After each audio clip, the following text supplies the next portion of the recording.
Artıq işimizin kəmər mərhələsinə gəlib çatmışıq. Yəni birinci kəmər. Bu masaya aid olan hissədə manqalın yuxarıda. Çoxdan soruşuq bir kəmərin formada işləndiriləcək. Sadə bir izah var, izah edeyim sizə. Birinci bir şablon hazırlanır.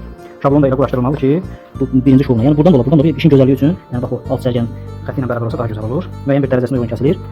Məsələn, yəni bax bu formada sağdan mərkəzə doğru, soldan mərkəzə doğru işlənilir. Axırda da açarıq. Yəni zamanı qurulandan sonra artıq yəni bu adi bir fizik adamdır. Yəni yuxarıdan düşən yük nə qədər çox olsa bir o qədər bu bərkiyir. Yəni sağ-sol hissələr bunu sıx saxlayır.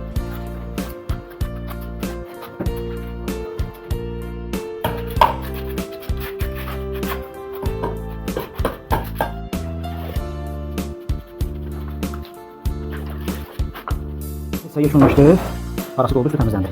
İndi başlayırıq sağ-sol hissələrdən yavaş-yavaş qaldırmağa. Bugünkü işlə yekunlaşdı, kəmərimizi yekunlaşdırdıq. Sağ-sol hissələrindən də işləmişik. Bundan sonraki mərhələmizdə üst hissə artıq daxil bağlanan sonra maqalın betonu verir.